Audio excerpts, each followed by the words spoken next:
अमृता जी नमस्कार। नमस्कार मोदी जी।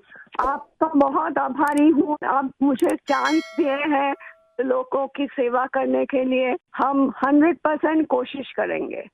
आपका चुनाव अभियान कैसा चल रहा है? अभी तो हम निकले हैं तो एक बीजेपी को उनका पिता का देहांत हो गया। हम इधर ही आए हुए हैं तो अभी वापस जाके हम प्रचार में ही निकलेंगे। अमृता जी, आप महाराजा कृष्णराय चंद जी की विरासत को आगे ले जा रही है। एक बात आपको हम शेयर करना चाहेंगे। हम क्या कह सकते हैं? जी जी जरूर, मुझे अच्छा लगेगा। ये जो महाराजा कृष्णचंद्र का हम फैमिली है तो उसका भी ये लोग विरोध कर रहे हैं। क्या बोल रहे हैं कि वो ब्रिटिश के साथ साथ दिया था, फिर वो मैंने हम लोगों को गद्दार समझते हैं। क्यों किया वो नहीं बोल रहा है। इतना जमीन दान किया, इतना सब लोगों के लिए किया, भलाई के लिए किया, वो सब नहीं बोल रहे हैं। लेकिन क्या बोल रहे हैं तो हम बोला कि क्यों किया ऐसा महाराजा कृष्णचंद्र। अगर नहीं करते तो हमारा सनातन धर्म तो पूरा खत्म हो जाता है कि नहीं। तो वो बात है क्योंकि तब का वो जो नवाब थे सिराजुद्दौला, तो वो तो बहुत अत्याचारी भ्रष्टाचारी थे। तो उसीलिए उन्होंने तो अकेला नहीं किया, बहुत सारे राजाओं के मिलन हुआ, उसके बाद सभी ने किया। जगत सेठ भी थे और राजाओं थे। तो उसी सभी के मेहनत से ये काम सफल हुआ। तो अगर नहीं होता आज हम हिंदू नहीं रह पाते। हमारा भाषा दूसरा होता, हमारा वेशभूषा एकदम अलग होता और सभी अलग हो जाते। हम तो दूसरों के अधीन रहते ना, यही बात है। अमृता जी, बचपन में हमारे यहाँ हम लोगों को जो पढ़ाया जाता था उसमें कृष्णचंद्र राय की समाज सुधार का काम, बंगाल के विकास का काम, बंगाल के विकास के मॉडल, ये सब सुनने को मिलता था बचपन में।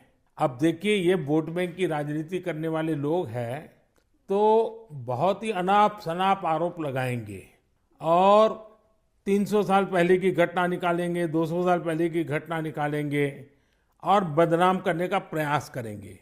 वे एकदम खुद सही बात अपने है। जो वर्तमान पाप है हाँ उसको छिपाने के लिए वो हाँ ऐसी चीजें ढूंढते रहते हैं। लेकिन जब भगवान राम की बात आती है तो वो कहते हैं कि सबूत कहाँ है, इतनी हाँ पुरानी हाँ बात क्यों सही बात, निकालते हो। सही बात। लेकिन जब कृष्णचंद्र राय की बात आती है तो वो तुरंत निकालते हैं। तो इस प्रकार हाँ से उनके दोगलापन होता है और आपको हाँ। इसका बिल्कुल मन में प्रेशर नहीं लेना चाहिए। नहीं आपने नहीं, हम तो लेते भी बंगाल नहीं है। का उज्जवल भविष्य और आपका हाँ स्वयं का जीवन भी लोगों के लिए रहा है। हाँ जी। और आपके सामने बंगाल की विरासत को बचाने की भी चुनौती है। और एकदम आप इसे सही बात। कैसे देख रही हैं आप?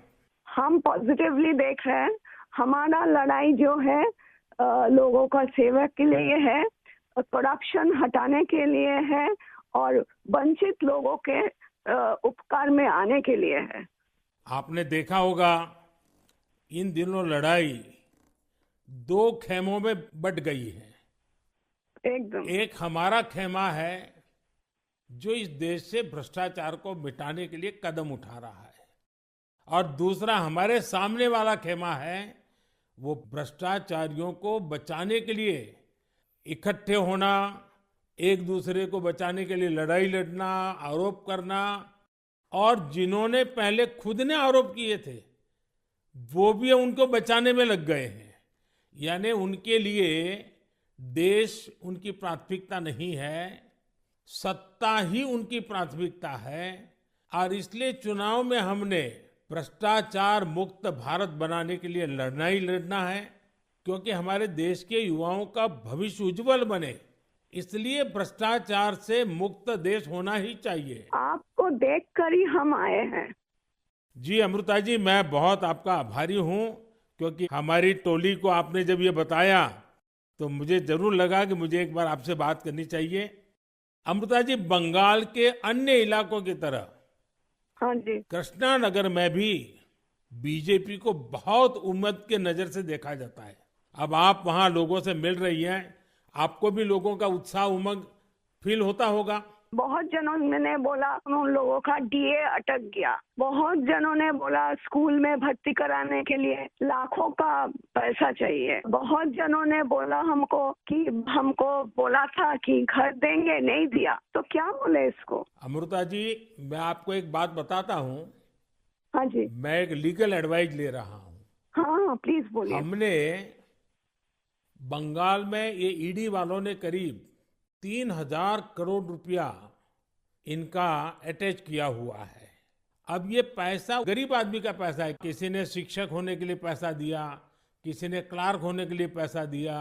वो सभी लोग जानते हैं। वो एकदम फेडअप हो गया, एकदम हाल छोड़ दिया। हम जो देख रहे हैं टीएमसी के ऊपर बहुत लोग नाराज है क्योंकि ये सब बहुत अत्याचार हो रहा है। तो मैं जो लीगल एडवाइस ले रहा हूँ, तो मेरी इच्छा ये है, अगर मुझे लीगल एडवाइस मिलेगी तो नई सरकार बनते ही जो भी कानूनी प्रावधान करना पड़ेगा, कुछ नियम बनाने पड़ेंगे, तो मैं ये जो 3,000 करोड़ रुपया है, जो गरीब लोगों का पैसा है और जिसने इस प्रकार का पैसा रिश्वत में दिया है, उन सबको मैं वापस पैसा करना चाहता हूं।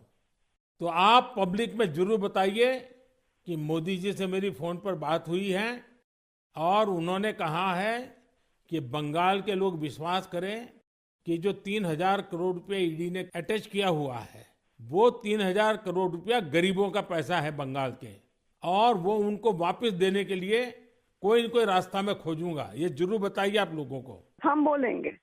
अमृता जी, पूरे बंगाल में बड़ी संख्या में लोग बीजेपी के साथ आ रहे हैं। जब आप क्षेत्र के लोगों से बात करती है, वो क्या बात करते हैं? अपनी अपेक्षाएं आपको बताते हैं क्या? हाँ, बताते तो हैं। आपके कामों पे हमारा भरोसा है, ये सब बताते हैं। और हम पूछते हैं कि महुआ मैत्रो का क्या होगा, बोलो उसको तो जेल ही जाना है। अच्छा, लोग बोलते हैं। हाँ जी। अच्छा, ये मोदी की गारंटी को लेकर आपके लोकसभा के क्षेत्र में लोगों तक बात पहुंची है? हाँ हाँ, हम तो बोले हैं। तो बोला मोदी जी की तरह हमारा भी गारंटी है, हम जरूर कोशिश करेंगे आपका सेवा में आने का। अमृता जी, मुझे बहुत अच्छा लगा आपसे बात कर करके, और मुझे विश्वास है कि आप विजयी होकर के आपके परिवार की जो बंगाल की सेवा करने की परंपरा रही है, उस परंपरा को आप आगे बढ़ाएगी। आपने चांस दिया है, इसलिए हम आभारी हैं। आपने ये चांस मुझे सौंपा है।